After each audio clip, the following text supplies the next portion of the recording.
बिस्मिल्लाहिर्रहमानिर्रहीम। अच्छा जी, आज का हमारा टॉपिक है 5 की कंपोनेंट्स ऑफ एन एसे।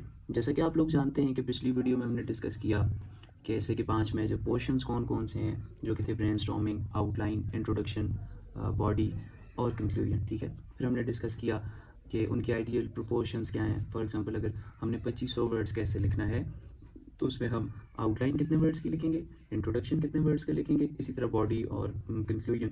फिर ये चीज़ हमने देखी यूपीएससी के एसेस के लिए, सीएसएस, पीएमएस, आइल्स, डिफरेंट वर्ड काउंट के एसे के लिए क्या रेशो निकल रही थी, आइडियली क्या रेशोज होती हैं। तो आज हम लोग देखेंगे कि एसे के 5 की कंपोनेंट्स कौन कौन से हैं, और आज इन क्वेश्चंस का हम लोग जवाब ढूंढने की कोशिश करेंगे। और मेरा पहला क्वेश्चन ये है कि क्या सिर्फ कंटेंट जो है वो किसी भी एसे को पास करने के लिए काफ़ी है, क्योंकि हम लोग देखते हैं कि जो भी एस्पायरेंट होता है, भले वो सीएसएस का है, पीएमएस का है, यूपीएससी का है, जिस भी कॉम्पिटिटिव एग्जाम का है, या कोई एडमिशन एग्जाम के लिए ऐसे तैयार कर रहा है, वो सबसे ज़्यादा इंपॉर्टेंस देते हैं जी कंटेंट को, कि वो हमेशा रिपोर्ट्स याद करने में लगा हुआ होता है, ये होती है। तो आज हम लोग देखेंगे कि क्या ये अप्रोच जो है वो ठीक है। फिर दूसरी चीज़ हम लोग देखेंगे कि एसे का जो स्ट्रक्चर है उसकी क्या इंपॉर्टेंस है एक एसे को जो है वो क्लियर करने के लिए, पास करने के लिए। ठीक है, और फिर तीसरा सवाल जो हम उसके बाद देखेंगे कि आपको कौन सी ऐसी स्किल्स चाहिए कि जिनके बलबूते पर आप जो है कैसे जो है वो खुद लिख सकते हो। तो इसमें 5 ये तो जो कंपोनेंट्स हम डिस्कस करेंगे वो तो चाहिए ही चाहिए होंगे, और पिछले लेक्चर में जो चीज़ें हमने डिस्कस की तो वो भी इसके लिए बड़ी इंपॉर्टेंट है। खैर, वो हम लोग अभी डिस्कस करने लगे हैं। और चौथा सबसे इंपॉर्टेंट क्वेश्चन जी जो हम लोग आज डिस्कस करने लगे हैं कि क्या रट्टा लगाकर एसे को पास किया जा सकता है, क्योंकि मुख्तलिफ अकेडमीज जो है वो आपको एसेस दे देती हैं कि ये लें जी 10 ऐसे, ये लें जी 5 ऐसे, और आप इनको याद करें और आप लोग जो है वो ऐसे क्लियर कर जाएंगे। तो आए जी, वक्त को ज़ाया किए बगैर हम लोग अपना आज का लेक्चर शुरू करते हैं। तो कौन से 5 की कंपोनेंट्स हैं जी एक एसे के? तो दीज की कंपोनेंट्स आर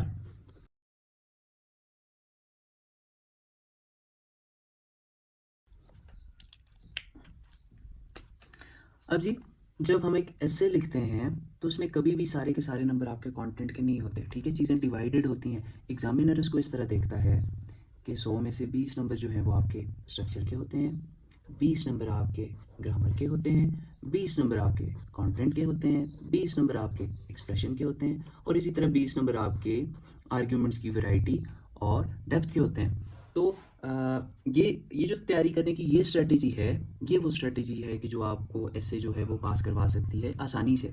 अगर तो आप लोग अपना सारा जोर जो है वो यहाँ इस कंटेंट पे दे दोगे तो फिर आप कभी भी ऐसे को क्लियर नहीं कर सकोगे। और फिर ये वाला जब आर्ग्यूमेंट आता है ना जी कि मैंने तो इतनी तैयारी की और मैंने ये कर दी और मैंने वो कर दी और मेरे साथ ज्यादती हो गई और मैं जो है वो पास नहीं कर सका, तो वो इसी वजह से आता है कि हम लोग जो है वो चीज़ों को प्रॉपरली लेकर चलते नहीं है, हमें कोई प्रॉपर गाइडेंस होती नहीं है।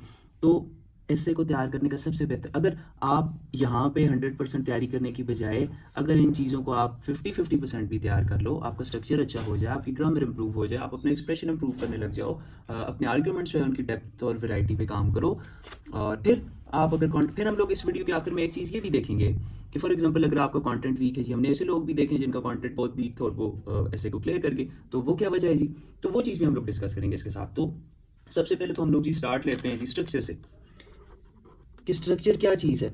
वैसे तो आगे आने वाले लेक्चर्स में हम लोग इन डेप्थ स्ट्रक्चर पे जो है वो मुकम्मल जो है वो लेक्चर होंगे। स्ट्रक्चर पे मुख्तलिफ किस्म के, फॉर एग्जांपल अगर हम सोशल ऐसे लिख रहे हैं या फैक्चुअल ऐसे लिख रहे हैं या आर्गूमेंटेटिव ऐसे लिख रहे हैं या पर्सुएसिव वैसे लिख रहे हैं, तो वो फिर स्ट्रक्चर में कहाँ पे चेंजेस आएंगी, क्या चेंजेस आएंगी, वो हम लोग फिर आगे इन डेप्थ देखेंगे। बट जनरली ऐसे का स्ट्रक्चर क्या होता है जी? ऐसे का स्ट्रक्चर होता है you have to write an introduction. ठीक है जी, और आपके इंट्रोडक्शन में एक चीज़ होनी चाहिए, और वो चीज़ क्या होनी चाहिए जी? वो होनी चाहिए थीसिस स्टेटमेंट। ठीक है, फिर उसके बाद हम लोग आ जाते हैं जी ऐसे की बॉडी पे। तो बॉडी में क्या चीज़ होनी चाहिए जी? बॉडी आपको पता है पैराग्राफ्स पे कंसिस्ट करती है। अच्छा, बॉडी में जो है ना जी, बॉडी में क्या होता है? बॉडी में होता है एक तो नेक पार्ट होता है। बॉडी में नेक पार्ट में आप क्या करते हो? आप किसी भी टॉपिक का अगर बैकग्राउंड लिखना है या टाइप्स लिखनी है या डेफिनेशन लिखनी है या उसके करंट सिनेरियो लिखना है, तो वो आप जो बॉडी का पहला पैराग्राफ होगा जिसे नेक पार्ट कहते हैं, आप उसमें डिस्कस करोगे। फिर उसके बाद आ जाएगा जी आर्ग्यूमेंटेशन वाला फेज, वो जो आपके ऐसे का प्राइमरी फेज है जिसके लिए आप वो ऐसे जो है वो लिख रहे हो। तो वो आर्गुमेंटेशन वाला फेज आ जाएगा बॉडी में। फिर उसके बाद आ जाएगा जी, आप फॉर एग्जांपल अगर काउंटर आर्गुमेंट्स लिखना चाहते हो या कोई केस स्टडी देना चाहते हो, और फिर उसके बाद आप जो सॉल्यूशंस वे फॉरवर्ड दोगे, तो वो वाला पार्ट, और फिर एट द एंड जो है वो कंक्लूजन वाला पार्ट आ जाएगा। तो बॉडी में जो है जो इम्पॉर्टेंट चीज़ हमने देखनी है वो ये है कि हमेशा, अब हम लोग जो है वो आगे पैराग्राफ्स को जाके इन डिटेल डिस्कस करेंगे, बट आपको सरसरी पता होना चाहिए कि यहाँ पे होती है जी एक टॉपिक स्टेटमेंट। हर पैराग्राफ की पहली जो सेंटेंस होगा वो टॉपिक स्टेटमेंट होगी। Then topic statement is followed by supporting details. Again हम लोग आगे देखेंगे कि सपोर्टिंग डिटेल्स क्या होती हैं, बट अभी आपको सरसरी आइडिया होना चाहिए इस चीज़ का। फिर ये होता है जी कंक्लूडिंग सेंटेंस। कंक्लूडिंग सेंटेंस हमेशा आपकी टॉपिक स्टेटमेंट जो होती है उसको सब्सटेंशिएट कर रहा होता है कि भाई हाँ, हमने इस पैराग्राफ में ये चीज़ प्रूव कर ली है। अगेन दूसरा पैरा उसकी टॉपिक स्टेटमेंट, फिर उसमें सपोर्टिंग डिटेल्स, और एट द एंड क्या होगा जी, कंक्लूडिंग सेंटेंस होगा। अच्छा, अब इसमें जो नोट करने वाली चीज़ है कि ये जो सारे आपके टॉपिक स्टेटमेंट्स होंगे जी, ये किस चीज़ को सब्सटेंशिएट कर रहे होंगे, ये जाके मिल रहे होंगे यहाँ पे आपकी थीसिस स्टेटमेंट के साथ, ठीक है। फिर जब आपका कंक्लूजन आ जाएगा, कंक्लूजन जिस तरह आप इंट्रो में जो है वो जनरल से स्पेसिफिक होते जाओगे ना जी, उस तरह आपने कंक्लूजन में स्पेसिफिक से जनरल, यहाँ पे आप ब्रॉडर पिक्चर की तरफ आ जाओगे कि अगर भाई अगर ये सोल्यूशन फॉर एग्जांपल कोई भी मसला, अगर ये मसला हल नहीं किया जाता तो फिर इसके बाद जो है वो बहुत बड़े मसाइल आ जाएंगे, या कोई भी ब्रॉडर पिक्चर को आगे हम सैम्पल्स में देखेंगे कि हम किस किस तरह से पॉजिटिव ब्रॉडर पिक्चर भी दे सकते हैं, डराने वाला एक अंदाज भी अपना सकते हैं। वो ऐसे टू ऐसे वेरी करेगा और फिर आपकी जितनी स्किल होती जाएगी। और कंक्लूजन में भी आप थीसिस स्टेटमेंट को यूज़ करते हो, इसी वाली थीसिस स्टेटमेंट को, बट किस तरह करते हो that's another topic. But structure में आपको ये पता होना चाहिए, ये आपका इंट्रोडक्शन है, इसमें थीसिस स्टेटमेंट है, ये थीसिस स्टेटमेंट बार बार सब्सटेंशिएट होनी चाहिए, और फिर जाके कंक्लूजन में ये वाली सेंस आनी चाहिए कि हमने अपनी सारी बात जो है वो क्लियर कर ली है। तो ये चीज़ जो है स्ट्रक्चर जो है वो आपके एसे में eight the end of the day क्या लाता है जी, क्लैरिटी, कोहेरेंस और यूनिटी। ये वो चीज़ें हैं कि जिनका आप सुनते रहते हो जी कि आपके ऐसे में क्लैरिटी होनी चाहिए, आपके ऐसे में कोहेरेंस होनी चाहिए, आपके ऐसे में यूनिटी होनी चाहिए। तो कभी भी आपको कोई बताया नहीं गया कि ये आएगी किस तरह, ये आएगी इस तरह। जब आप इस तरह का एक प्रॉपर स्ट्रक्चर फॉलो करोगे तो आप कभी भी अपने टॉपिक से हटोगे नहीं। फॉर एग्जांपल अगर आप थोड़ा बहुत हट भी रहे हो तो बार बार आपके जहन में होगा कि मैंने टॉपिक स्टेटमेंट बनानी है जो तीसरे स्टेटमेंट को सब्सटेंशिएट करेगी। तो अगर आप कहीं पे थोड़ा बहुत भटक भी रहे हो तो आप बार बार अपने टॉपिक की तरफ, और तीसरी स्टेटमेंट आप कहाँ से उठाओगे, तीसरी स्टेटमेंट जाहिर सी बात है जो आपको ऐसे का टॉपिक मिला हुआ है उसी को देख के आपने तीसरी स्टेटमेंट डिजाइन करनी है ना जी। तो eight the end of the day आपका सारा ऐसे जो है वो इसी टॉपिक पे इसी टॉपिक के इर्द गिर्द घूम रहा होगा, इसी टॉपिक को बार बार हिट कर रहा होगा। तो ये चीज़ जो है वो एग्जामिनर पे एक बड़ा अच्छा इम्पैक्ट डालती है, जिसकी वजह से आपके ऐसे को पास करने के चांसेस बहुत ज़्यादा हाई हो जाते हैं। फिर जी दूसरी चीज़ इसके बाद आ जाती है जी ग्रामर। अब हम देखते हैं जी ग्रामर।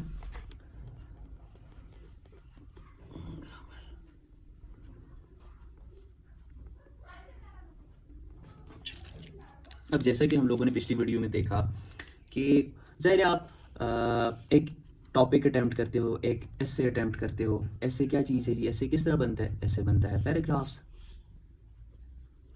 ठीक है। पैराग्राफ्स किससे बनते हैं, पैराग्राफ्स बनते हैं सेंटेंसेस से। सेंटेंसेस किससे बनते हैं, सेंटेंसेस बनते हैं वर्ड्स से।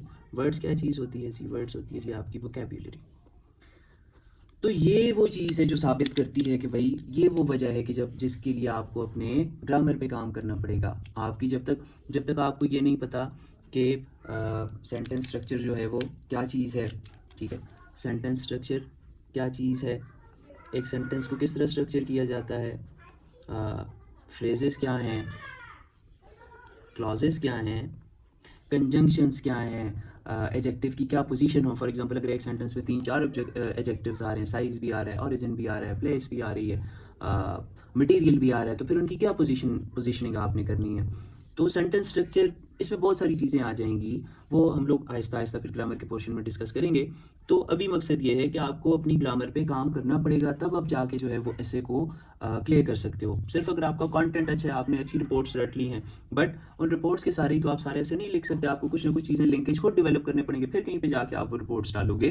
तो जब तक आपकी ग्रामर पे काम नहीं हुआ आप वोकैबुलरी जो है वो टू द पॉइंट यूज़ नहीं कर रहे, आपने बस डॉन से या किसी भी इंग्लिश की डिक्शनरी से बड़े बड़े वर्ड्स रटे हुए हैं और आप वर्ड्स यूज़ कर रहे हो, वो के महल के मुताबिक उन वर्ड्स को यूज़ नहीं कर रहे, तो फिर कोई फ़ायदा भी नहीं है। सेंटेंस स्ट्रक्चर अगर आपका वीक है तो आपके पैराग्राफ्स वीक हैं, आपके पैराग्राफ्स वीक हैं तो इवेंचुअली आपका ऐसे वीक है, अगर आपका ऐसे वीक है तो आप कभी भी उस ऐसे को क्लियर नहीं कर सकते। तो ये वो जगह है कि अगर आप अपनी ग्रामर पे थोड़ा थोड़ा काम करने लग जाओ, तो फर्स्ट आपने स्ट्रक्चर पे काम किया, दूसरा आपने ग्रामर पे काम किया, आपने अपने पास होने के चांसेस ज़्यादा कर लिए। अब आ जाता है जी कंटेंट, ठीक है। अब अच्छा, हमारी सारी बातों का ये मकसद बिल्कुल भी नहीं है कि आपने कंटेंट को अहमियत नहीं देनी, बिल्कुल भी नहीं, ऐसा बिल्कुल भी नहीं है जी। आपने कंटेंट को बहुत अहमियत देनी है, मगर आपने स्टीरियोटाइप कंटेंट जो है वो याद नहीं करना कि जो मार्केट से बुक जो 1000 बंदों ने उठा ली है वो आपने भी उठा ली है। जो फैक्ट या जो फिगर या जो रिपोर्ट उसको याद है वो आपको भी याद है, तो फिर कोई फ़ायदा भी ना हुआ जी, ठीक है ना जी। तो कंटेंट होना चाहिए आपका research based, research based content होना चाहिए जी आपका। जब तक आपका कंटेंट जो है वो रिसर्च बेस्ड नहीं होगा, आपके फैक्ट्स और फिगर्स जो हैं वो अपडेटेड नहीं होंगे, वो पुरानी किताबों से उठाए हुए आउटडेटेड मटेरियल होगा। आप जो एग्जाम्पल्स कोट करोगे अपने एसे में, वो जो हैं वो करंट एग्जाम्पल्स नहीं होंगी, बल्कि वो कहीं पुरानी एग्जाम्पल्स होंगी या बिल्कुल इररेलेवेंट एग्जाम्पल्स होंगी। तो आप कभी भी क्लियर नहीं कर सकते एक ऐसे को। तो एक ऐसे का कंटेंट जो है वो, कंटेंट का तरीका ये नहीं है कि आपने बुक्स ले ली और आपने फिर कंटेंट याद करना शुरू कर दिया। कंटेंट इकट्ठा करने का तरीका ये है कि आप रिसर्च पेपर्स स्टडी करें, डेली आर्टिकल्स, मुख्तलिफ न्यूज़पेपर्स आते हैं जी, उनके कॉलम्स और आर्टिकल्स स्टडी करें, बुक रीडिंग की आदत डालें। फिर इन सारी चीज़ों में से आप जो है वो अपनी मर्ज़ी का कंटेंट जो है, अपनी मर्ज़ी का कंटेंट जो है वो आप इनमें से निकालें और फिर उसको यूज़ करें, तो फिर वो कंटेंट जो है कल को आपको फ़ायदा देगा जी। अब इसके बाद आ जाती है जी बात एक्सप्रेशन की। अच्छा, एक्सप्रेशन क्या चीज़ है जी? बहुत से लोग एक्सप्रेशन को इस चीज़ के साथ मिक्स कर देते हैं जी कि इंग्लिश के बड़े बड़े वर्ड्स यूज़ करने का नाम कहीं एक्सप्रेशन है जी। नहीं, बिल्कुल भी नहीं। एक्सप्रेशन चीज़ ही कोई और है। आपने कभी भी न्यूयॉर्क टाइम्स कोई बेस्ट सेलर, आपने अगर बुक कोई न्यूयॉर्क टाइम्स की देखी हुई हो, पढ़ी हुई हो, तो हमेशा बेस्ट सेलर्स बुक जो हैं वो 90% मेरी ओपिनियन के मुताबिक वो जो होती हैं जी वो बिल्कुल सिंपल इंग्लिश में लिखी होती हैं, जो हर किसी को समझ आ रही होती है जो इंग्लिश। तभी तो वो जाके बेस्ट सेलर बनती हैं। वही बुक अफ्रीका में भी कोई पढ़ रहा होता है, वही बुक अमेरिका में भी कोई पढ़ रहा होता है, वही बुक पाकिस्तान और इंडिया में भी लोग पढ़ रहे होते हैं, वही बुक यूरोप में भी पढ़ी जा रही होती है, वही बुक चाइना में भी पढ़ी जा रही होती है। तो एक्सप्रेशन का मतलब हरगिज़ ये नहीं है कि कोई फ्लॉरी लैंग्वेज, नहीं जी, बिल्कुल भी नहीं। एक्सप्रेशन का मतलब ये है convey your message as simply and as clearly as possible। ये जी आपका इंग्लिश एक्सप्रेशन। आप जितने आसान तरीके से, जितने आसान अल्फाज में अपनी बात एग्जामिनर तक पहुंचा सकते हो, एग्जामिनर उतना ही आपसे मुतासर होगा। और अगर आप पेपर के स्टार्ट में ये काम कर लोगे जी कि आप जो है वो मुश्किल वर्ड्स आपने जो याद किए हों वो याद वहाँ पे डालने लगोगे, आहिस्ता आहिस्ता आपकी वो वोकैबुलरी जिस तरह वक्त गुजरता जाएगा, जिस तरह टाइम कम रहता जाएगा, तो आप जो है वो अपनी ओरिजिनल वोकैब पे आ जाओगे। तो आहिस्ता आहिस्ता आप एग्जामिनर को भी अंदाज़ा होता जाएगा कि ये तो फिर किराए का जी खान था, ये तो एम ही सुखा अमीर बना हुआ था, इसके पास तो अपने वर्ड्स ही कुछ नहीं है। जबकि आप जब सिंपल वर्डिंग यूज़ करने लगोगे, हमेशा जो है वो सिंपल चीज़ का एक बड़ा प्यारा इम्पैक्ट होता है जी इंसान पे। ये इंसान की कोई फितरत है। तो एक्सप्रेशन सिंपल रखे, आपके ऐसे में पास होने के चांसेस और ज़्यादा हो गए। अब जी हमारे पास जो चीज़ इसके बाद आ जाती है वो चीज़ क्या है? वो चीज़ है जी लास्ट, डेप्थ।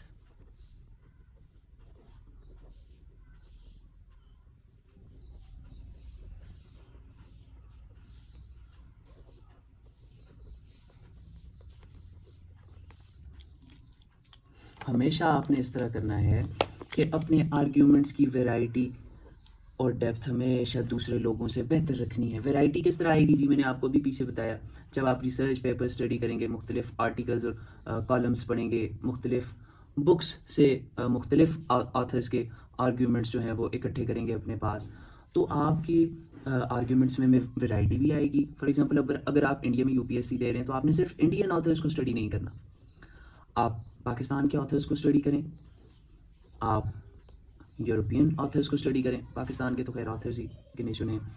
बट बात करने का मकसद ये है कि आप मुख्तलिफ पॉइंट ऑफ व्यू से, अगर फॉर एग्जांपल अगर हम लोग कश्मीर का इशू देखते हैं तो पाकिस्तान के पर्सपेक्टिव से वो कुछ और है, इंडियंस के पर्सपेक्टिव से कुछ और है, मगर असल बात जो है वो ना हम लोग देख पा रहे हैं और ना आप लोग देख पा रहे हो।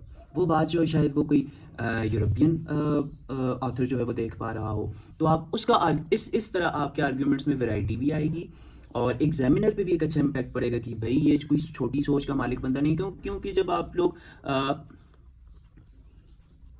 लोग ब्यूरोक्रेसी में जाते हो तो आपने एक ब्यूरोक्रेट ने आके पाकिस्तान में जो है वो कायदे आज़म डे पे कायदे आज़म के बारे में भी उसने अच्छी बातें करनी है, ठीक है जी। उसने आके यहाँ पे जो है कभी मुल्क कभी जो है वो राज़ी हो जाते हैं, मुल्क कभी दोस्तियाँ बना लेते हैं, कभी क्या हो जाता है, तो कभी भी आप किसी मुल्क के लिए दुश्मनी नहीं रख सकते। आपको हमेशा एक खुले जहन का मालिक होना पड़ेगा और ये चीज़ें करने से एक तो आपके आर्गूमेंट्स में वैरायटी आ जाएगी, दूसरा रिसर्च की हुई होगी, बुक्स के ऑथर ने, आर्टिकल लिखने वाले ने, रिसर्च पेपर लिखने वाले ने, मुफ्त में वो रिसर्च जो है वो आप पढ़ के जो अपनी आर्ग्यूमेंट्स में वो डेप्थ भी ले आओगे। तो ये वो आखिरी चीज़ होगी कि जब एग्जामिनर पढ़ेगा तो उसे फील आएगी कि ये जो उसे क्या फील आएगी, उसे कंप्लीटनेस की फील आएगी कि भाई इस बंदे ने जो ऐसे लिखा है बड़ा ही कंप्लीट, इसने आर्ग्यूमेंट्स भी दिए हैं, फिर उसके बाद इसने काउंटर आर्ग्यूमेंट्स भी दिए हैं, फिर उसके बाद इसने काउंटर आर्ग्यूमेंट्स को नेगेट भी किया है, इसने दूसरा फॉर एग्जांपल इसने एक पर्सपेक्टिव भी मेरे सामने रखा, दूसरा पर्सपेक्टिव भी मेरे सामने रखा और फिर बड़ी बड़ी जो है इसने एक बैलेंस्ड ओपिनियन मेरे सामने रख दिया। तो ये वो आखिरी चीज़ होगी कि जो आपके एस्से में आपकी सक्सेस को यकीनी बनाएगी।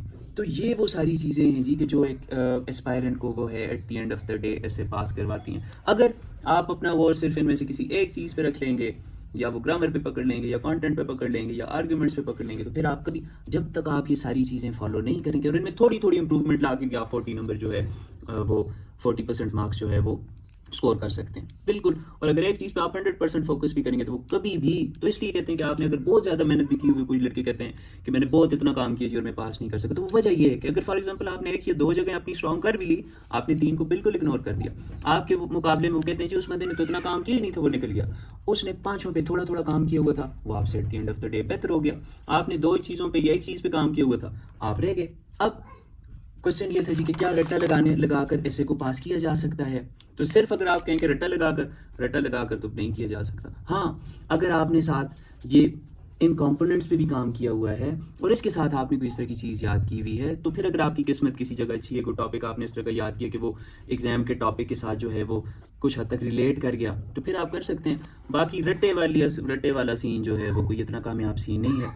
अब ये क्वेश्चन कि आप किस तरह एक ऐसे को जो है वो कंपोज करने के काबिल हो जाएंगे, तो जब आप इन 5 की कंपोनेंट्स पे काम करेंगे और फिर उसके बाद जो ब्रेनस्टॉर्मिंग जो हमने पिछले लेक्चर में देखा, इस पे काम करेंगे, तो आप ऑन योर ओन जो है वो एक ऐसे लिखने के काबिल हो जाएंगे। What is the importance of structure in essaying your essay? तो आपने देख लिया कि ये ऐसे में यूनिटी लाता है, क्लियरेंस लाता है, कोहेरेंस लाता है, और eight the end of the day आपको इससे पास करने में बहुत ज़्यादा मदद देता है। और पहले question, is only content enough to pass ऐसे?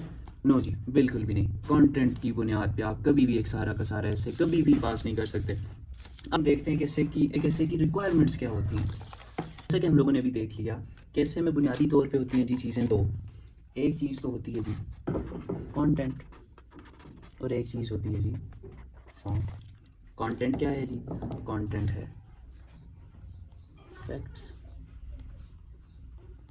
फिगर्स, इंटरनेशनल और national reports, examples, current examples, ये चीज़ें आ जाती हैं जी कंटेंट में। रेफरेंसेस। फॉर्म क्या होती है जी? क्रिएटिविटी, ग्रामर, एक्सप्रेशन और relevancy to the question asked. अब हम लोग इस चीज़ का जायज़ा लेंगे कि आया ये चीज़ ऐसे को क्लियर करने के लिए ज़्यादा इंपॉर्टेंट है या ये चीज़ ऐसे को क्लियर करने के लिए ज़्यादा इंपॉर्टेंट है। तो जो हमारे पास अभी क्वेश्चन था ना जी कि क्या कंटेंट जो है वो एक ऐसे को क्लियर करने के लिए काफ़ी है, तो उस क्वेश्चन का अभी हमें जो है वो ठीक जवाब मिल जाएगा।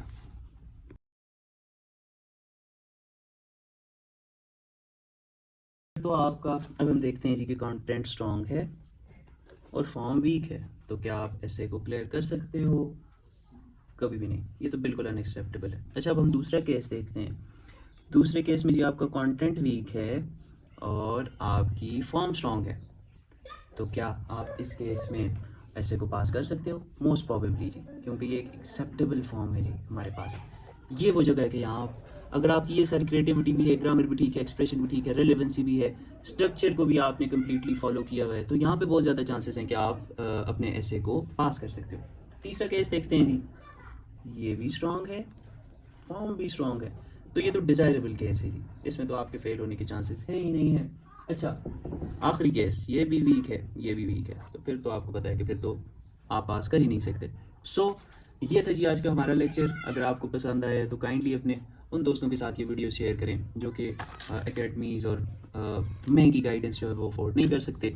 तो ये प्लेटफॉर्म है जी जहाँ पे आप को क्वालिटी गाइडेंस जो है वो मिलेगी इंशाल्लाह। और अगर आप कम्प्लीटली ये चीज़ें फॉलो करते रहे, आगे आपको सैम्पल लेसेस भी मिलेंगे, सैम्पल आउटलाइन, सैम्पल इंट्रोडक्शंस, तो मुझे नहीं लगता कि कोई ऐसा एग्ज़ाम होगा कि कल को जो आप क्लियर नहीं कर सकते। सो थैंक यू, अल्लाह हाफिज़।